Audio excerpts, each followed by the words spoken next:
Welcome to the MadTrio podcast. This week we have the California Pariah, Jonathan Charny, James, the Fat Man Stevens, Ryan, who the hell is this, Preston, and... The old guy, huh? The old guy. Couldn't even use my own drop. He had to use... I hit the wrong button. We'll just have to try this again next time. So welcome to another COVID edition, number 1,600 and something. And so I guess the question is... Year unknown. No, wait, day unknown. Year unknown. Yeah. Exactly. It's like That's the way I feel. It's like one of those novels where it's post-apocalyptic. Nobody's keeping track of time. There's sand everywhere. Tina Turner singing. I had literally forgotten today was Monday. When you told me today was Monday, I went, oh, yeah, that's right. Today's Monday. It's like, geez. Well, it doesn't help. We've moved the show around quite a lot. So John's fault. I could actually imagine during this whole COVID thing that somebody had experienced some version of the Twilight Zone episode. I think it was Burgess Meredith. Could have been. Might be wrong. Where he was the bookworm. Oh, yes. And all he wanted to do is... he steps on his glasses. Right. And, oh, there was time now. That is... Yeah, somebody probably broke their glasses or broke their e-reader, at home and couldn't go get it replaced, because everything was closed. The optometrist wasn't open. Yeah. Well, his was the popular... That's a great episode, by the way. To say the benefit about was that Burgess Meredith? Or am I out of my mind? No, you're right. I believe you're correct. See, the benefit of the e-reader nowadays, you can just you can increase the font until you got a letter a page.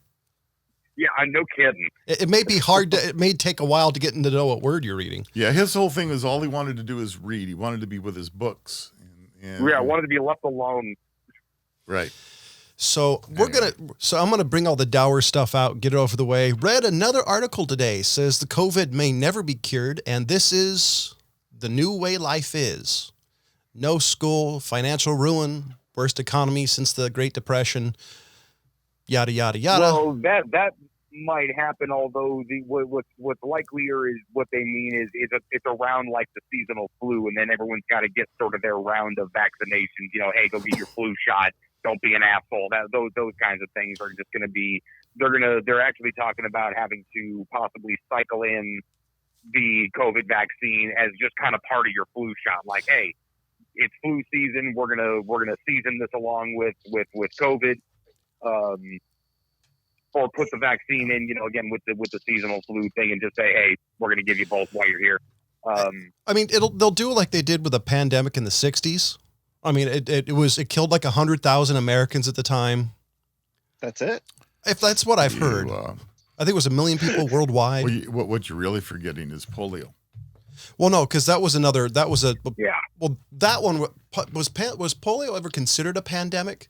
Because there was the China flu, the Japanese flu, the something flu that was a pandemic sometime in the mid '60s. I believe it's different, but it's on the same scale. Well, that I do know. I just wasn't sure if it was declared a pandemic because it was a problem for a long time. Pretty horrific deal. Yeah. There's still people today that are the last survivors in the iron lung. The very last one. There's last guy. I just read the story. Well, this video, they were talking about how there were a couple of them, but this video, they're talking about that since nobody knows how to make an iron lung, they had to find a guy who could actually repair it, since this guy's was actually failing. So, they had to find an old one, refix it up. Because apparently, and I didn't know this, as an iron lung person, you can be out of the iron lung for like an hour, maybe two, before you start having labor issues breathing. So long enough, basically, him to sit down, have a little bit of a talk, and throw him back in there before he started having issues. There's like a modern day version of an iron lung, or hey, what this used to do, we have this other thing that, fits in a shoebox. That's what I'm kind of reasonably thinking. It hasn't been an issue in so long since polio, at least in the United States, has been taken care of so well. There hasn't been a need for something They newer. invented the ventilator that everybody's on now for COVID when their lungs are failing. So But a ventilator is not a good option for a lifelong thing versus the iron lung. Yes, it is. There are many people that have had the quadriplegics that also can't breathe on their own. They have a little device that goes into their trachea, and they live on that their whole lives. I know that'd be if you were fairly ambulatory, that would be difficult. In a wheelchair, they're in wheelchairs with those things. pretty amazing what they can do. Oh yeah, with it now. sure. Yeah, I mean they got to strap you down pretty good, obviously, because you can't be yanking that thing out. But yeah, people can be up and around. But what was it? The early or mid '50s polio vaccine? Jonas Salk? Yeah. So I know for me, because I go back, I was a child in the '50s, so I remember the whole issue of making sure you got your vaccines and multiple vaccines, and they were given to us as kids. And mine was given in a sugar cube, believe it or not. They put a drop of the solution in a sugar cube, and here you go, kid, eat this. How ironic! Nice. A decade later, they'd be taking away those sugar cubes from people. Yeah, well, I mean, Hey, you know what? If that was what freaking cured polio, hey, everybody's going to get a little fatter today. Yeah, I mean, one sugar cube wasn't going to hurt anything. So you may be seeing colors for a while, or hearing colors. Excuse me. Wilfred Brimley died over the weekend. Yes, he did. A man who wasn't in a whole lot of stuff, but everybody knows of from Cocoon. Him beating the shit out of a beatus. That's the thing. He actually worked as a bodyguard for Frank Sinatra. Really? Yep. That's one of the ways he ended up getting into show business, was the connection with Frank Sinatra. You'd think a guy like Frank Sinatra wouldn't need bodyguards, considering how connected he was with the mob. Oh, even he needed bodyguards. Why do I picture the 10-year-old Wilfred Brimley with that mustache, though? That'd be funny. I mean, considering everybody sees a Persian cat and think of, hey, it's a Wilfred Brimley. He always wore those glasses, too, and I saw some pictures of him without them, and it took a second to realize who the heck it was. Well, it's like Weird Al Yankovic without his hair. It's just him. Or Carrot Top without his fro? Yeah, I was thinking the guy who's... You'd still know Carrot Top. Not Jim Carrey. Gosh, the guy who used to be fat. Freckles. He had his own TV show. Used to be... Drew Carey. Drew Carey. It's like Drew Carey without his glasses. I mean, there's just a certain style that if they don't wear it, it looks weird. Because he looks really odd without his glasses. Yeah, it goes without him now, mostly. Jallo White, if he never did Stefan. Family Matters. Yeah, and Family Matters. If he never did Stefan, only did Urkel throughout the show, and you saw him in real life, you would walk right past him without knowing him. Well, especially as an adult now, right? So. Oh gosh, he had a mustache for a while as an adult, and that threw me off for a bit because I remember seeing him, and I'm like, that looks like Jallo White, but the mustache just don't fit. So, what's funny though is even though he's an adult, I would imagine that Jaleel White could like hike up his pants, do the weird face, and throw those glasses on, and still look exactly like Urkel. Yeah. He was aging out of it towards the latter part of it. The magic started going away. Wilfred Brimley. Everybody was aging out, and they started jumping the shark pretty good. Wilfred Brimley was in 77 movies, 1 stunt, and 11 things as himself. So stunt. Man, I'm almost more interested in him being a bodyguard for Sinatra. Yeah. One, that's probably how he got fat. Being around Italian people, you get the, you're too skinny, you need to eat something. Yeah, have some more pasta. Do you imagine, though? Have some more pasta, man. Do you imagine the stories, though, of hanging around Frank Sinatra? The stuff he died with because he wasn't allowed to talk about it because the statute of limitations was never up. Because the rumor and innuendo about Frank Sinatra was, I think, scarier than the man himself. Like the legend of Frank Sinatra. We had made no bones about him wanting to be kind of mobbed up, and I think it was the mob people around him. They're like, dude, look, this ain't really for you. You know what I mean? You keep being an entertainer. You can keep hanging around us, but rumor and the rumor, excuse me, the rumor and innuendo about that is that's actually how he got his start in film, was because of the mob, and I think his music career a little bit. Like apparently he was always, from what I've read, and this is based off of like History Channel stuff and a little bit of book reading, he was always in one way or another in the mob. He may not have been a made man, but they always kind of, it was a symbiotic relationship. And once he became famous, the mob needed him. It was very much a hey, we really love this guy. First of all, he's famous because he has a fucking voice of an angel. Okay.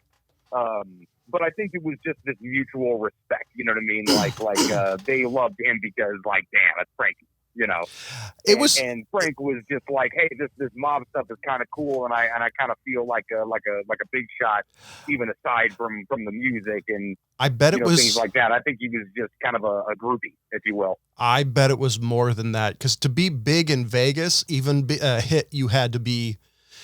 You had to be some. So he didn't have his dealings, but I'm saying I think it was more of a sort of a mutual fandom, if you will, a mutual sort of a geeking out over each other, like, oh shit, that's Frank Sinatra, and he's like, oh cool, it's the mob, you know? Yeah, he wasn't oh, cool, it's the mob. Well, so what you're saying is he wasn't a made man, but he wasn't a soldier. He wasn't a good fella. Well, I mean, he was like, this is a bad way to put it, but he was kind of like the old lady type of thing. Well, yeah, I mean, look, the mob was getting their cut back in the day on everything, I know. You know, but it was just like he didn't need to be in the mob, quote unquote, to be around them all the time and respected by him. And obviously, again, they're getting their cut of all kinds of shit going on in Vegas. I heard an interview, and it was a TV interview of, I wish I remembered who it was, but this was 15 years ago, of one of the old timey, like, this person's gone, and it was talking about old Vegas. I don't remember if it was a male or female, but the comment was, in order to play Vegas back in the day, you had to know the mob. Because if you didn't know the mob, you would never make it. And you'd never make it to the Vegas. Like, if you tried to say they would literally kick you out or kill you. It was one of those things like you pay to play, and that's it.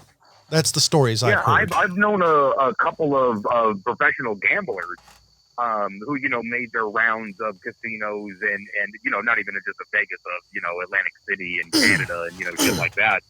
But, they said, like, yeah, playing Vegas, you had to know the mob. And it wasn't like an intimidation thing. It was just like them letting you know that they're around, kind of thing. Not some take you behind the back alley, but if you made any kind of money, whether that's an entertainer or a gambler, you knew who they were and they knew who you were. And it was sort of just understood. So Jay Leno has some stories about the mob, and I've heard a couple of times in different interviews where he talks about his experience with the mob. But his comment was modern corporations are meaner than the mob. His comment was, at least if you lost a bunch, the mob would give you a bunch of free stuff because they know you may get your hotel room comped, you may get dinner. He said, nowadays they just, they kick you out and you're on your way. So, yeah, for sure. Yeah, they will stop you from making enough money. My segue is, how about SpaceX, man? They did it. The guys came back. They did. Yeah. They made it. They splashed down yesterday. They did it. Yep. In the book, y'all. Yep. In the book. Yep. And here's to the Russian Space Agency losing most of their funding. That's right. Because right now, Elon's saying, we're taking over. And they did a great job. Got to watch the splashdown. It was very impressive. I think the Boeing Starliner is also going to be go for a test soon too. It will. I know they're trying. I'm already looking forward to the Artemis. Yeah. Yeah, it should be pretty cool. I think things are excellent. What's actually really interesting is what they're having to do with the certain parts of the space station are being it was set up for like decommission, but I think they've extended it for like another 10 years. Right. But they want to start putting like essentially like different modules. They want to ostensibly build another space station attached to the original one and start deleting those out of date modules as time goes on. Right. But what that new space station eventually is going to be pretty amazing, and then start, doing the stuff like setting up stuff on the moon, getting those things ready for, another whatever 20 years when we can start shooting at Mars. And then they're going to start doing these tests on nuclear. There's like 3 different types of these engines, but I think it's a nuclear heat reaction as opposed to nuclear electric. But as a propulsion in space. So like you basically go to space with rockets and then you attach to this thing, and this thing will just ramp up your speed at a steady increase until you get to, Mars in like a quarter of the fucking time. It's badass. Yeah, they have all kinds of things in the works now. Plasma drives and other things that are going to be, that Tesla invented of all things. And there's some great stuff. But anyway, SpaceX did a super job. The guys are back, I guess, tomorrow. They're having a news conference talking about everything, but apparently everything was nominal, which means perfect. And it was very impressive. Shades of watching the Gemini's Apollos come back, splashing into the ocean. But it was pretty cool to watch the way they retrieve it instead of some kind of helicopter straining to lift the capsule.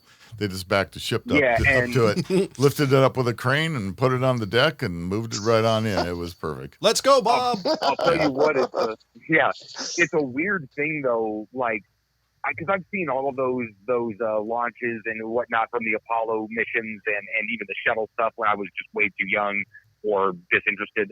And I've seen all of those launches, all of them. And it's still amazing even when you're just watching that, and I know what happened. But man, is it a different experience when you're just like, kind of like fingers crossed, feel like, hey man, at any point something could go wrong, right. and then everything happens right, and you're just like, oh man, you get that relief feeling.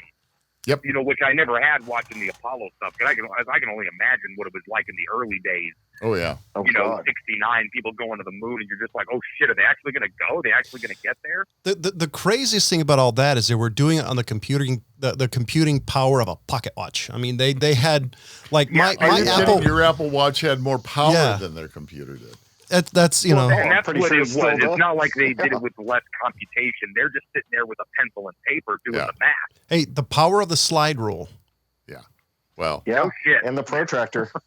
Well, that's why it was so amazing that Apollo 13 made it back, because these guys did everything with hand calculations, drawing on the window, making all these guesses, and of course, that's the right stuff kind of guys that they and what it came down to for the last part is they had to actually transfer from their launch module into the rover, because they had to use the rover basically as a life raft. Yeah, it was a LEM. Saw the movie or ever read up on it. It was and called they the had LEM. to transfer And it's a all lander, of not a rover. those telemetry numbers to the rover, and they had to 15 minutes to do it. You know what I mean? So this crazy amount of math and data entry that you're doing by hand, right? With this hey, life or death time clock. Right. I mean, it had to have been fucking insane. Oh, it was. It was absolutely unbelievable. Can you imagine what those guys could do with the technology now? Oh, I know. It's. I mean, those men were just incredible, and that's why they chose them. Yeah, I don't know how much you were paying attention to it as a live broadcast for the Apollo 13. Like, was that something I imagine the kind of world was paying attention to? Oh, right? It was unbelievable. I mean, we were all just glued in front of our television sets. I can't believe you asked if the old guy was paying attention. He was like a founding member of the Doctor Who fan club in the United States. Of course, he was paying attention. I'm asking for a part 2 question because I'm asking them for the Wayback Machine here. Like how much of those details of what they had to do were the general public aware of, or was it just not much? Something went wrong and then they're back. Right? No, not much. We did not know the details. We did not know exactly what they had to do. They talked about it a little bit, and and the fact that they had to go live in the LEM for a while, and what they had to do to get things going, and literally putting a scrubber, CO2 scrubber together with duct tape. Yeah. Square peg in the round hole. I mean, yeah. Watch the Ron Howard, Tom Hanks movie. Yeah. If you guys haven't seen it. Yeah. Very accurate. Remarkably accurate. Yeah. I can imagine that not much was televised because we were in the space race with the Russians, and I guarantee that there was a lot of national security issues that they weren't going to be broadcasting. So I guarantee there was a lot. Oh yeah, there was a lot of stuff that we televised. Not even televised, because there wasn't that much television involved. It was the communications, and they just didn't let it. We were not able to hear it. Let's just put it that way. Yeah, okay. Sure so it was literally just like the, hey, something went wrong, they're coming back. Walter Cronkite was the world waiting on bated breath. Yep. Walter Cronkite was the main guy. He'd be out there talking about, what's going on, how they're doing it. He'd give you as much information as NASA wanted you to have, and you listen to it. And it was amazing. It was just unbelievable. We were all just holding our breath, wondering if these guys were going to make it or they were going to, die out in space. And it was just unbelievable. Yeah, Don't really. forget. How old were you at the time? So let's see. That would have been, what, 68? It was 45. Nice try. So I was. He's been great since 10. Yeah. So I had just gotten into high school. See, the other the other thing I think is interesting about this is not some you never hear about until I was reading about it. There was also a fairly huge argument at the time in the environment about why are we spending so much money getting into space when we could be helping people. Because I remember reading an article how I forgot the one particular gentleman. There was a pretty massive fight over NASA being a waste of money too. There had always been the argument about why are we spending all this money to go to the moon, or why are we doing this, or why are we doing that as far as NASA goes, and the billions of dollars that was spent on it when, we've got starving people over in our own country. That had always been an argument. That was always part of the narrative. Well, I mean, I'm amazed because nowadays that narrative would have won. That's one of the reasons I'm happy there's people like SpaceX. The reason behind it is the same reason that's behind it today, is the amount of innovation that's come from, solving those problems for space has benefited mankind in microwave technology, all kinds of radar and things. Fucking MRIs came from the space program, or the technology microwaves behind MRIs. Microwaves actually came like World War II, because guys were actually lifting their sandwiches up over a radar dish and actually heating them up. The principle was coming through during World War II. There's hook and loop tape, GPS, food preservatives. It's all kinds of benefits. Yeah, absolutely. All kinds of benefits that have gone for solving problems that we didn't even know we had at the time. They were solving for space, but all of a sudden it's like, oh, hey, this has great applications. Tang. On Earth for people. Yeah, no, absolutely. But look how it happened now. Now it took a not an agency like NASA, an eccentric billionaire, but it took an independent company to go ahead and actually do this, because NASA, one, didn't have the budget. Two, they're shooting for a bigger target. They're shooting for the moon again.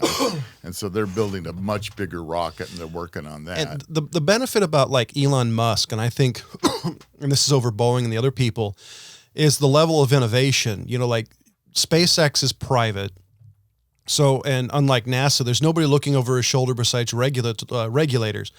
So there's no government contract, people bidding for offers. By the time because he's built that Starliner or whatever his big rocket, he's made a couple of innovations. He's ordered a couple of versions of it already within a span of a couple of years. The thing is that all of that stuff is intellectual property of SpaceX. You know what I mean? Of a private company.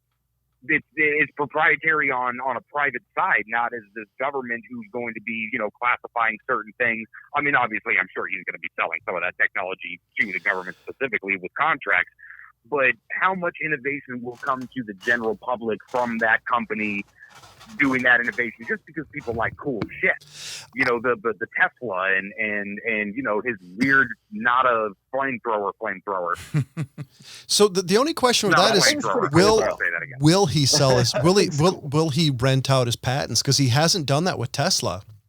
Some of his patents doesn't have to rent them out. He can keep them proprietary, but then make some bitchin' product. No, what I'm saying is, like, for Tesla, some of the patents are free to use. So it really depends on the way Elon Musk wants to do things. So he's got a whole team of attorneys figuring all that out. Oh yeah. Sure. So did we talk? And it's a little bit of a bummer note, but he's also one of my favorite musicians of all time. Charlie Daniels died. Did we talk about that? Oh, the devil devil never got his soul. One of my all-time favorite fiddlers and country musicians passed away a couple of weeks ago. I don't know if I was aware of that. Yeah. It's weird. Like, when I was a kid, this probably would have affected me more just because of how much I like his music. That song's so iconic, and it was actually so fun to listen to, beating the devil by playing a fiddle. It's pretty cool. Yeah, that is a very, very iconic song. But I mean, my favorite song by him, honestly, is Still in Saigon. Out of every song that's a he good did, one. that's the one song that I probably like the most. I mean, there's this. Oh wow. There's a song he did like "It's Not a Rag, It's a Flag." You know, he had some very big patriotic stuff, but Yeah. Still in Saigon's my favorite. Yeah, he died the 6th of July. Yeah. Yeah. And I Wow. believe he I don't was know how I missed touring. that. He was touring up. Yeah, that Almost- went way far under the radar for my liking. Yeah. It's weird because it was everywhere. COVID is everything. Nobody listens to anything else. Nothing else is important. Yeah, it's all apparently. COVID. Dun, right? dun, dun, dun. So So if Hey, you guys, James. What's up? Do you remember the David Allen Coe version, "The Devil Went to Jamaica"? Yep, I do. Anybody that has not heard that version, "The Devil Went to Jamaica," he was looking to sell some weed. That's all I'm going to say. Just go Google that shit. Yep. talk about Jamaica, I just read somewhere that saying the Jamaica's Supreme Court said schools can ban dreadlocks. okay, so we're off of Charlie Daniels and we're on to dreadlocks. I know that's it. That's just one little tidbit of kind of tying it into that song, tying what they said. We're going to go back up to into Charlie the other Daniels. song. I got it. Now I got the Yeah, tie. there's quite a bit of Charlie Daniels songs that I actually liked. He wasn't always my favorite country singer, but he is up in the top 5 at least. Well, He's in top 10 of He all wrote time. some songs that were so iconic. That's what made him what he was. But he obviously had a lot of stuff that wasn't iconic either. But what was amazing about him is he just toured all the time. I mean, he was still almost up to his death doing concerts. He was in Placerville in like 80s. I just saw a ticket of it online. Yeah. So Tell you here's what, I am a straight up sucker for a fiddle or a violin or a harmonica. It just gets my goat. I love that shit. So here is the top 8 Charlie Daniels song according to widespreadcountry.com or Wide Open Country. Your mileage may vary if you agree. Number 1, The Devil Went Down to Georgia. Number 2, Long Haired Country Boy. Good song. Number 3, Still in Saigon. Number 4, The South's Gonna Do It Again. Number 5 is Texas. Number 6 is another great one, The Legend of the Woolly Swamp. Uneasy Rider and Damn Good Cowboy. So I think you answered the whole I reason forgot why. Uneasy Rider was him. Yeah. So Yep. let's face it. Everything South and Dixie and anything that has to do with Confederate, whatever, is a no-no now. And I think maybe you just hit on a part of the reasons why you didn't hear that much about his passing. It was everywhere for a while, though. I mean, it wasn't. Yeah, but his. Yeah, I mean, But Rob's got a point because you've been having all these riots and marches and protests, and all of it has to do with a lot of racism. So him being from the South, a lot of his songs are promoting the South. Right. I mean, one of his songs is "The South's Gonna Do It Again." I can see that being something that they're like, okay, well, we lost an iconic musician, but he had some racist stuff going on. Yeah. So we're gonna, and we're just we're not not going to gonna talk cover it about that that. much. Right. I think that maybe is what happened. And that's a sad thing. yeah. I would say part of it, I don't know, Kenny Rogers' death was also pretty fast. I think part of it is what you guys are saying. The other part is I think it's COVID and the election is, at least in mainstream eyes, I think it's so all-encompassing. I just don't think little things like that matter. Because I remember Kenny Rogers talking about it, hearing about it a little bit, but I don't remember seeing it on TV anywhere. Because he died on March 20th. That's weird. I mean, maybe I was just off the phone that day or something. Didn't notice, but yeah, it's weird. I figured I would have. I mean, shit, I found out Wilfred Brimley died, for Christ's sake. Yeah, Bill Withers is the one I remember being everywhere. Yeah, reading a little bit on Wikipedia about some of his songs and what they were based on, I can exactly see why it didn't get that much coverage. Well, he was a Southern pride, Go America. He was. I wouldn't necessarily, at least. He was a lynching guy too, so it was like. Well, when? So about 89, he came out with the Simple Man song, but it was advocating vigilantism. Oh, And, yeah, that's a great song, actually. Yeah, it is a good song, but they're saying that it had to do with, his point. His point was he was saying rapers, killers, child abusers, whatever, just put them in the swamp, put them on the knees, let the Swamp and the Rattlers do the rest. Yeah. You know, that type of thing. So, which is weird because if you put Republicans, everybody would be like, yay. Because that goes along with the fucking conversations I've had lately. Or at least if you said Trump. Okay, no politics. So we're good off that. I was going to say I had a comment, but I was trying to stick to the rules of the show. I'm told here's the rules. I try not to get into. Oh, Little Richard! I completely forgot he died this year. Yeah, May 9th. I heard that one. Yeah, I think we talked about that one. We did. It's just one of these. Did.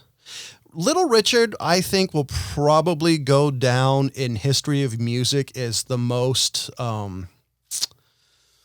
I don't think he was celebrated for what he brought to the table. No, he wasn't. He was really the start. This guy started rock and roll, and the style of it too. Like he was Freddie Mercury before Freddie Mercury. Wow, he was way before Freddie Mercury. Well, I meant just like the style. I mean, you talk about a guy in the 50s and 40s or earlier dressing like he did, acting like he did. Just the style. I mean, he was Elvis before Elvis. Yeah, that's a better way to put it. And you know, he was so many people before so many people. But you watch one of his performances, and it's like you can't help but smile. You know what I mean? Like you're just watching this dude who's just like, this guy loves this music so much. Look at how happy he is. He's making me happy. And the most amazing thing, most of his big hits, everybody knows, but nobody knows it's him. I guarantee if you mention some of his, people know, top 3 or 4 that he's done. Maybe not beyond that. Let's see. Well, but he wrote so many songs that other people covered. I mean, from Elvis Presley on up. I mean, you know, did he get his credit for it? He never will. I wish he did. Probably not, because of at the time. But I would hope that everybody knows that Tutti Frutti was Little Richard. No. I bet most people know the song. I don't think they like. Here's the top 8. How would they not know that's how? What? I just don't think people know songs, not necessarily musicians. I think you'd have to be somebody who's slightly into music to go, okay, I'm hearing things like Tutti Frutti. What's this by? Because I think if you know that song, it's inexorably linked to Little Richard. So here's the top 10. Here's some songs: Keep Knocking, Slippin' Slidin', Rip It Up, The Girl Can't Help It, Lucille, Good Golly Miss Molly, which I think is probably one of his more memorable ones. Long Tail Sally and Tutti Frutti are the ones that I think most people, those are like the top 10. Yeah, and like I said, I think the top 3. You know, you got Good Golly Miss Molly, Tutti Frutti, and shit. There was one other one you mentioned. Long Tail Sally or Lucille? Yeah, probably. Lucille. Yeah. Lucille. Yeah, Lucille. See, I don't think people know him unless I think you're our age, maybe a little younger. Because I knew the first time I saw Little Richard, you could tell, okay, this dude, there's something special about him. I knew back then, I didn't know how important he was. Like he was one of the first African-American artists that had to mix audiences. Yeah. As big as they were. And like they would mix on the dance floor. Like they were really intermixed. Yeah. It was one of the first, if not the first. That's why I thought it was kind of a bummer. Like you heard it, and I remember seeing it on TV and the radio, but I don't remember hearing as much praise as I think the guy really deserved. And he was an interesting cat from all the interviews I've heard. I think you're right in as much as no matter how much people talked about him, he's probably still underrated. Oh yeah, yeah, I'll give him that he's underrated. But I mean, if you look at his period of time, you had what? Elvis Presley, Buddy Holly, Bill Haley, Jerry Lee Lewis, Big Bopper, Everly Brothers. Oh, Unchained Melody. Those guys. That's what we're talking about. He's there. He moved them on. He started them. He was here we go. This is what we're doing. So, I mean, yeah, and maybe it's because when I was growing up, and I don't know, maybe it is just a sort of an our generation, mid to late 30s kind of folks that would remember this. But like, I remember like Tutti Frutti and Good Golly Miss Molly being in like every third movie on commercials all the time, or your like parents would be playing it or something. It was on the radio, and it's just I've heard it 1,000 times that that it just became like, oh yeah, there's that song again, and I almost stopped giving it the credit that it deserved, See, that I think, excuse me, I think we were in the butter zone far as kind of resurgence of his career, because the 80s and all the way up to like the mid 90s, he was everywhere. He was even in a TV show as an acting as a mayor in a really bad, like, mid 90s action hero movie where a guy got a bunch of technology and was a superhero. He was in a bunch of Disney Channel stuff. I think his career was in a resurgence when we were younger, and I just think it kind of, because he was getting older. I think the major point for him is his influence of what he did on all music. The style of music, the style of dress, the personality. I mean, I think you can credit him for all the, all the rock and roll stuff, all the stuff that, has led maybe all the way up to rap. Some of the stuff he did. Sure. So, yeah. So. Yeah, you can definitely trace a line right through all African-American music in America. Right. I think I was a little bit redundant when I said African-American, but yeah, for sure. And then not to mention, you can just, take a fork off of the African-American music road, and there's most of white people music aside from polka fucking Germans. Yeah, okay. No, see, that's pretty funny. It's funny. The only thing I was thinking about this is I've heard the arguments quite a bit about people arguing how, this will be a little controversial. So if y'all listening, hold your head in a bucket for all I care. A lot of people saying, oh yeah, the African Americans invented rock, which you can definitely see if you pay attention to Elvis. His style of music definitely it has a genesis there. But I would definitely make an argument that music is really universal. If you're good at it, I think there's no limitation on anything. Like, look at Eminem. Oh, I absolutely think both are true at the same time.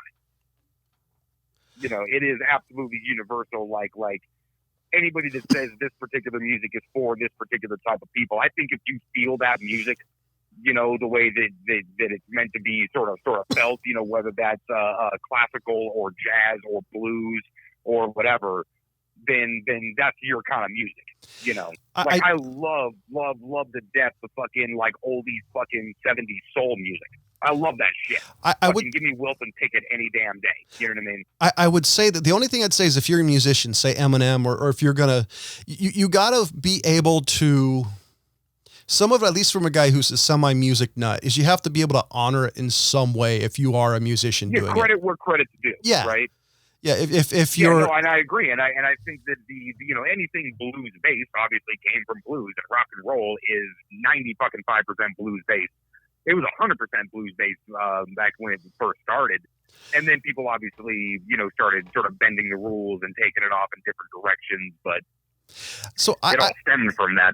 I would say that's one of the conversations that always kind of bugged me, being a guy who grew up in a home that was always had some sort of music playing, was you hearing people I know, it's, oh, that's black music. That's this, that's that. It's like, seriously? I mean, that has your country music and this, and like say rap has a lot of ties. If you listen to the beat, there's blues in this one, there's that. It always bugged me when people classify music as one thing or another. I mean, there's definitely genres and there's definitely tie-ins. Like, I grew up and my dad, his favorite fucking pastime, it still is to anybody who will sit there for 5 minutes or more, is he'll just start playing music, and then he's one of those guys that skips around all the time. You hear about a half a song before he's on to the next one. So he's constantly telling you just fun facts about like whatever artist or whatever.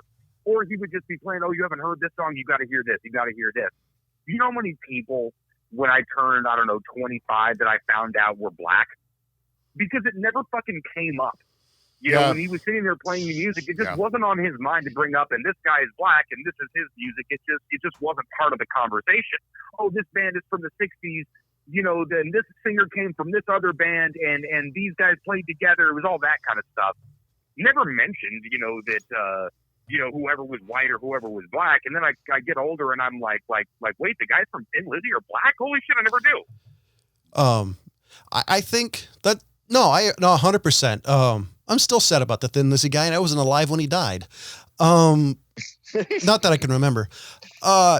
Music, because when you're listening to music, I use this example for jazz all the time.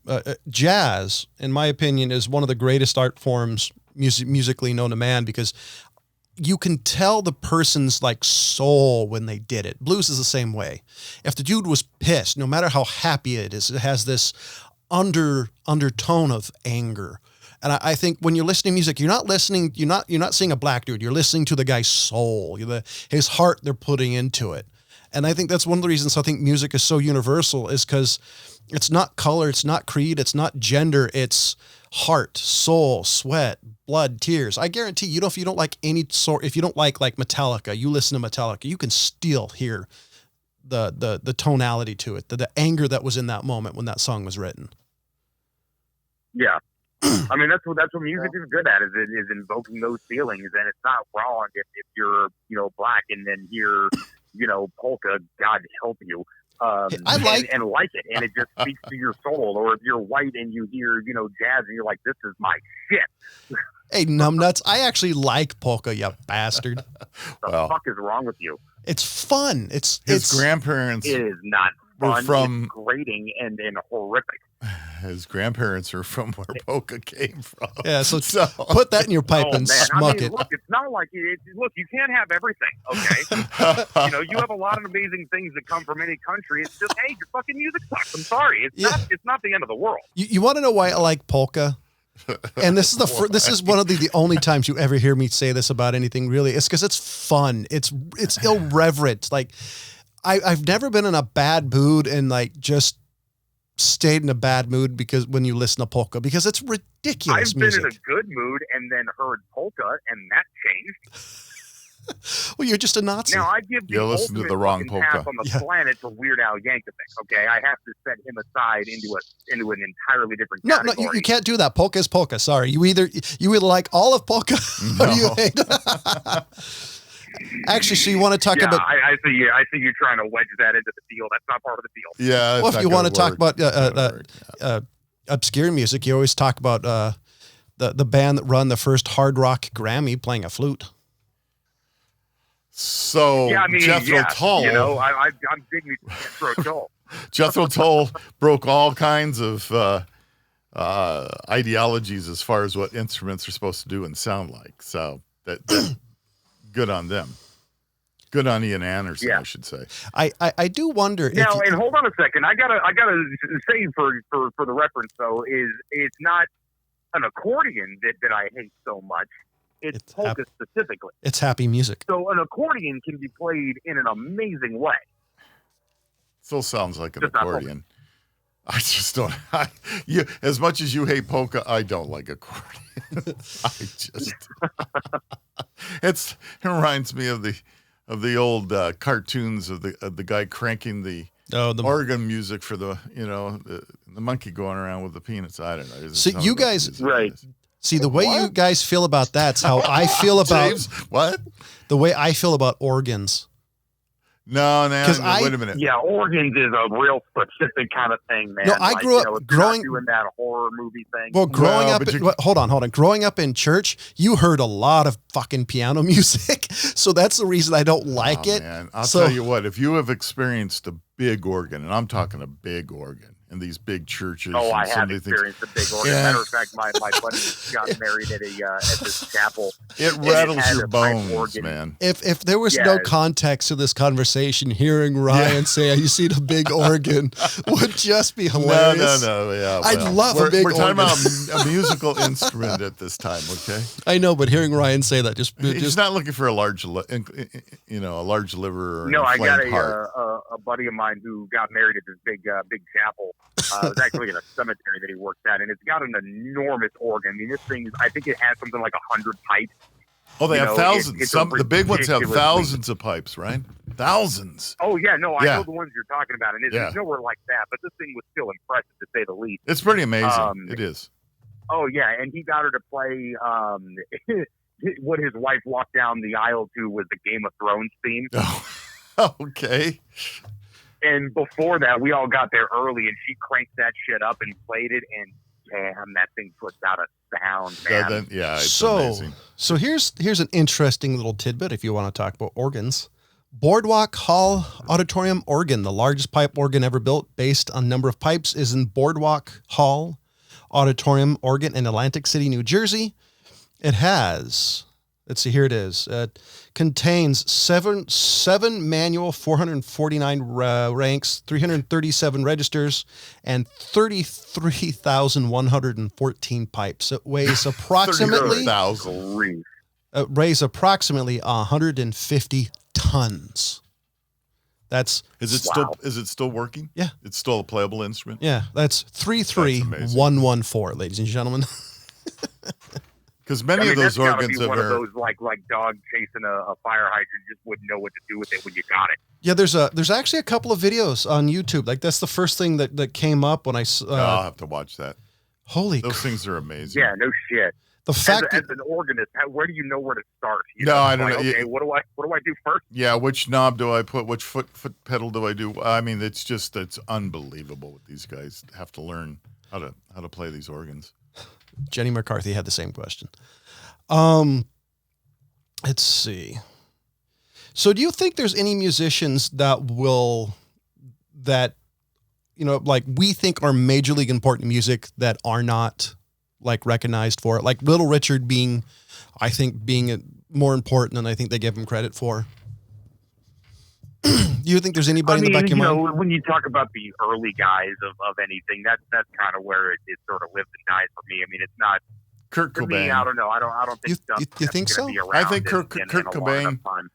I think Kurt Cobain would be one that's not really. I mean, unfortunately, a career cut very, very short. But he started the real. That's a damn good argument for that being a start of a new era and stuff for sure. Yeah, grunge did kill the '80s hair metal. I mean, like almost overnight. It was. Yeah, and it really was its own thing too. It wasn't like somebody rehashing older music and making it sort of new for the day. It was just its own sort of angst, its own sort of feeling. You know. Right. Well, I mean, my era, I would have said Jimi Hendrix. And, because what he did with the guitar was unheard of. I mean, I agree with you. I was actually listening to some Jimi Hendrix today, and, for the time, what he was doing with the guitar was absolutely, literally unheard of. Literally unheard of. Because it was. Nobody had heard him doing it. Nobody ever thought to do what he did. And the sound that he got. But so you don't think he gets enough credit, even though Hendrix does? I think Hendrix does get a lot of credit. People recognize him. I think Kurt Cobain is not because he's too niche, shall we say? And that's the problem. Okay. Well, I mean, yeah, I agree with that. Yeah, I respectfully submit Rage Against the Machine. I was never a fan. Yeah. I did want to say real quick, is I think with Kurt Cobain and Nirvana, they were a product of their time. If you look at some of like. The band that did the Lighter Shade of Pale, they're a product of their time. So I think, yeah. So I think that's one of the issues. I think Rob's right is the fact that Kurt Cobain is such a product of its time and that change in music that I can see him getting forgotten. Even though you see a ton of people in Nirvana shirts, I think that nobody will really know how big they were for that moment. There's bands and groups of every generation going back from the beginning that they have a niche or a following. The great musicians, they just didn't get the big break. I mean, I have a good friend, Ray Brown's his name, with Ricky and the Red Streaks. Incredible band. These guys were just unbelievable musicians. And they spent their whole careers making a damn good living working in Las Vegas, basically playing show tunes. I mean, but they were so much more. So there are, for every one example of somebody who's made it, there's tens of thousands that haven't. That equally talented. Yeah. Right? I mean, for sure. Yeah. If I think we might have talked about it on one of the Real Flicks things back in the day, but there's a documentary, if anybody wants to look it up, called A Band Called Death. And it's about these like three or two brothers. They're related as brothers and they're also black. I didn't mean that as both of them at the same time. but these like 5 black dudes from Detroit who basically started metal music, or I'm sorry, not metal, punk rock, like 3 years before the Sex Pistols ever got anywhere near fame. Oh, I actually remember this conversation.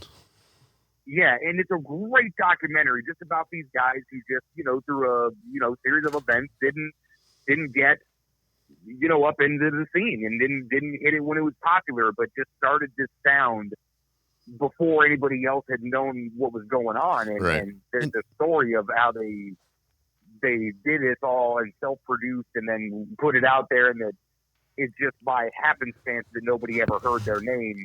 And then 2 years later, 3 years later, the Sex Pistols make it the biggest thing in the world. It's always a timing. It's the machine that's behind them. It's it's everything, because I really do believe the people that believe in you are going. Right. For every name that that we could bring up right now, there's probably, and I'm not kidding, there's probably 10,000 other musicians behind them somewhere that maybe is equally talented that just didn't get the break. Didn't get their timing wasn't right. They were ahead of the game. They were behind the game. They didn't look right. They didn't sound right for the period, whatever it may have been. So there's incredible musicians out there that that get absolutely no recognition. It's unbelievable. So it's if they get it, if they make it, great on them. But there's awful lot of touring musicians out there that are making a living, a daily living, grinding it out every day, making music. Yeah. So for sure. Yep, getting every little gig they can, and they're just as good as somebody you would hear otherwise. But just and then people have met them and they talk to them and they're like, "Man, why aren't you famous?" And they're like, "Hey, shit happens, man." Yeah. So about Rage, so you brought up Rage Against the Machine. I'm curious on why. I was never a fan of them personally, so I'm kind of curious on your argument why on Rage. Well, because it wasn't even. It's on its surface, it looks like this thing where people took rock and roll and they mixed it with hip hop, but it started with its own thing. It wasn't about, hey, what happens when we take peanut butter and put it with chocolate? You know what I mean? It wasn't that, right? It was. Where are you going with this analogy? He's making me hungry. Like on its surface, if you look at Rage Against the Machine, it's easy to say, "Oh, they just wanted to see what happens when you took hip hop and mixed it with rock and roll." But it's not. That's not what happened. Is they independently of that thought made this new thing based on just what they sort of liked with their sort of influences, and thought it came out in the blender of their brain as that thing, right? And the sounds that they made, anybody who's ever listened to Rage Against the Machine who's unaware of this, everything every sound you hear from them is made by drums, a bass player, a guitar player, and vocals. Are they considered no mixing board? There's no sampling. It's just what they do. As musicians, they made that music. Are they considered nu metal? No. If anything, it was like hip hop and punk, or just rock and roll. Yeah, probably just punk, really. Mostly kind of a punk / hip hop sort of a thing. So according to Wikipedia, the bastion of all knowledge, Rage Against the Machine is considered rap metal, rap rock, funk metal. I can see the funk.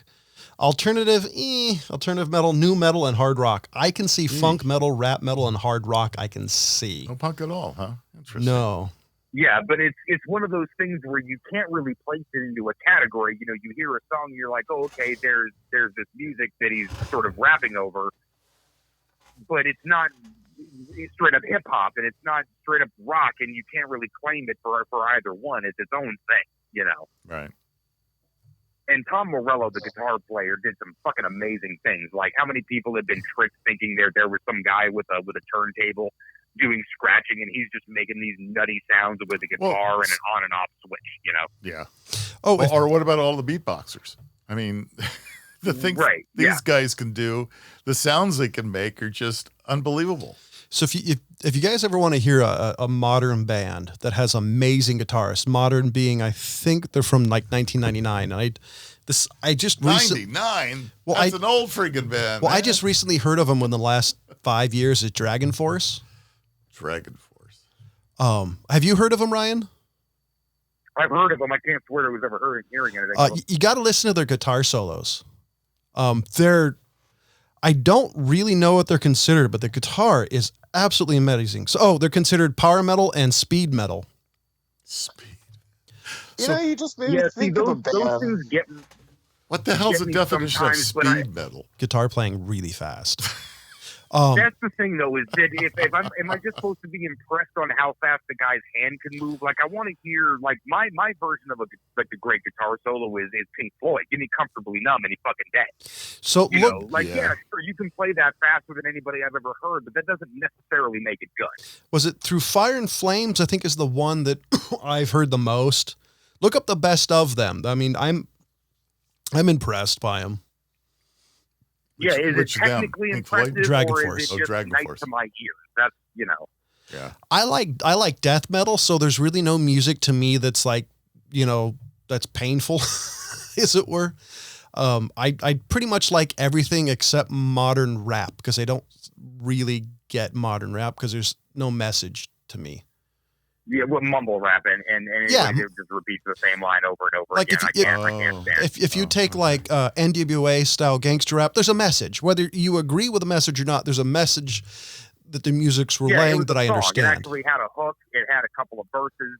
Yeah, it wasn't just like look, I get that there's a difference between music and then like club hits. Well, that's okay, it. Hey, I can make a distinction between you're going to dance to this music or I'm going to play this in my car. I think you got it. The club music, the dance, craze, the whole thing. But then people started listening to that sort of like dumbass club music where it's just a line being repeated over and over again. It's just a beat. And they're listening to that in their car, and it's just like man, this is your music diet, huh? Yeah, with all the music's out there, this is your choice to listen to in your car. I've said that many a time. It's not like it's all that's out there. I'd rather listen to bad EDM than bad rap. And dude, you know what? There's something that drives me crazy is people listening to fucking techno music in their car. It's like wow, man, this is your just drive time music. Okay. Oh, dude, there's some. I do like the B-52s. So there's some amazing techno. I mean, old bands like Future Sounds of London, Juno Reactor, Sister Machine Gun. There's some amazing bands, but I have to admit, when techno, all one-hit wonders. Actually, no, not really. Juno Reactor's been around forever. I didn't say that they weren't around a long time. I'm saying that the only thing that they're known for is one song. Or maybe two. Just to be honest. I mean, that's the way it is. I would say they're not mainstream Billboard. Well, there you go. Okay, doesn't matter. But the problem, I think, just an old guy's opinion. What's it worth? Well, I mean, nowadays music chart is so different between what like the major hits versus what's popular in the underground, or even in Europe, like Pop Tigma Berserk. But when EDM is bad, it's awful. I mean, it's well, the music is made to be listened to on drugs, man. There you go. Well, some of it. So some of it is meant to be on drugs. Well, EDM is well, they specifically. said that about Jimi Hendrix too. Well, EDM, I would say specifically, no, King Crimson is a band that's meant to be listened on LSD. Or if you're going to talk about Uma Guma, Pink Floyd's first album with their first lead singer, those are. Their fucking lead singer was a like certifiably nuts. Well, quite literally, was it Sid Barrett? Literally went crazy after they kicked him out, or slightly crazy. The reason why they kicked him out. Look up listen to early King Crimson stuff. It's crazy. It's fun. That's what I was going to bring up. Is King Crimson is another band that does not get the notoriety they should. Why? They did do some stuff. I don't think anybody really knows them. They did some cutting edge stuff. They didn't get played. Yeah, it's true. They did some in the day. Now in the day, and what that would have been late 60s, early 70s, right? They were known for a very short period of time, and so again, though, it was a group that in some respects revolved around the drug scene. Around LSD and psilocybin and mushrooms, and that was the whole thing. Pink Floyd. Well, yeah, I mean, Specifically, I would say with Pink Floyd, specifically Uma Guma, if you've ever listened to it with headphones. Yeah, you got to listen to it with headphones to understand why they mixed it the way they did. Because it's trippy as hell. Yeah, same thing. Well, all of their albums, they did concept stuff, but there's a certain part, even in the 60s, King Crimson was a little more kind of mainstream, but there was bands like Yes, that was like, okay, I think I'm just supposed to be impressed by this, as opposed to really jam out on this song for 14 minutes. You know what I mean? Yeah, I suppose if you were compared to two, it's like Salt and Pepper. I think there's between those two bands are completely different. But okay, you made him pause there for a second, Ryan. Just as the machine was rebooting, you could see the fuck. Way back, had to go like way back. In that progressive rock kind of thing where it's like, oh, okay, we're into some odd timings now, and Moody Blues did that to a certain extent, a little bit. They kind of got into the concept stuff where Days of Future Past. Oh yeah, for musicians. So Moody Blues were actually musicians, and there's the difference. They were all classically trained, and so they knew how to bring things in like, full orchestras to mix into their music, just to add to it. I mean, dynamically, you got to give all the credit in the world to Moody Blues, man. They knew how to ramp a song up. Absolutely. So the one album, if anybody's ever going to look up Moody Blues, my all-time favorite album by them is Days of Future Past. It's an absolutely outstanding album, but make sure you listen to it from end to end, because I don't think you'll enjoy it. Questions? I don't think you'll enjoy it if you listen to start in the middle.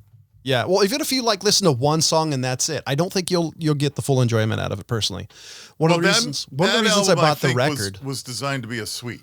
Yeah. Right? Okay, so that's different. When you write an album that's okay, this album is meant to be listened to from the start of the vinyl to the finish. End of the vinyl, and it's a whole suite. It's all put together. It's formed. So you're right. It's hard to pick in the middle of something like that and understand. Yeah. What's going on? Dark Side of the Moon. Dark Side of the Moon. To agree, absolutely. Matter of fact, it was still the greatest concert that I've ever gone to was Pink Floyd, but they did a bunch of songs up front, and then they went to intermission, and it was a Dark Side tour, and they came back. When they started Dark Side of the Moon, they played it literally from start to finish all the way through. That'd be awesome as you watch the old timers pass Metamucil. Shit, I was next to the old timers passing the joint. Have you ever thought about what amount of energy it takes to put on a concert like that day after day after day? Oh my God. 3-4 hours. I mean, the crew should come out and take a bow. Oh man. That's how good that show was. It's unbelievable, their ability to do that. I don't know how they put on a concert like that. 3 hours of just mind blowing. And like you were saying, it's made you hear the music with headphones so you can hear how it's supposed to be mixed, right? Right. There was that mixing at the theater. It was at the Hollywood Bowl, which has kind of notoriously good mixing. Right. But still, what the engineers must have gone through to put that together and make it sound the way that it did. Yeah. Must have just been a scientific, feat. I just couldn't imagine singing for 3 hours. Granted, Pink Floyd has some long songs, so there's not all of it singing, "Shine on You Crazy Diamond." But still, that's a lot. They're still in it. They're still playing. They're still involved. They're still they get a few breaks, but it's not like. And don't forget, stage is hot as hell. Being on stage is hot. It is generally not a cool experience. Like the temperature-wise. Guys, they used to throw those long-ass guitar solos in there so everybody could go get a sandwich. Yeah, no kidding.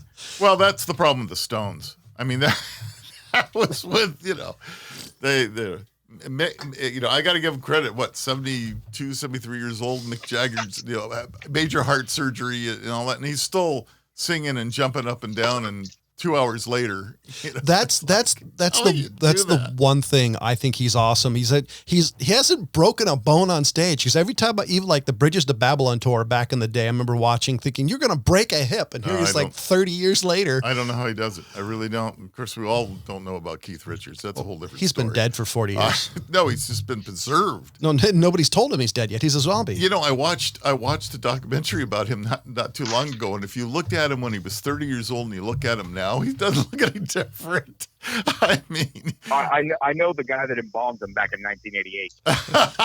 So he's always looked like a leather glove. Unbelievable. He looks like a baseball bit with feet. I mean, he was smacked with the ugly stick early on, and that never changed. You know, and so, you know who I would have loved to see how she changed as a musician was Janis Joplin.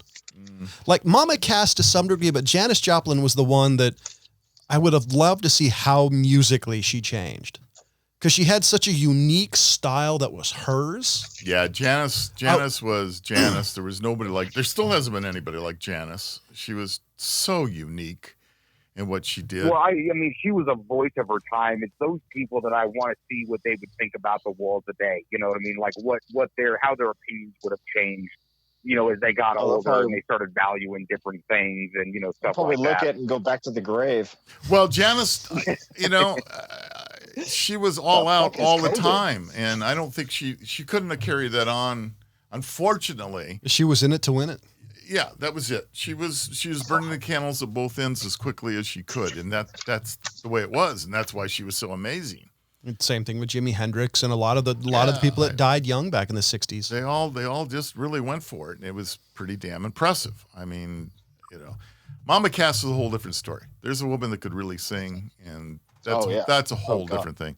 And by the way, if you're listening, she did not die because of a sandwich. All right, that's not true. She did not choke on a sandwich and die.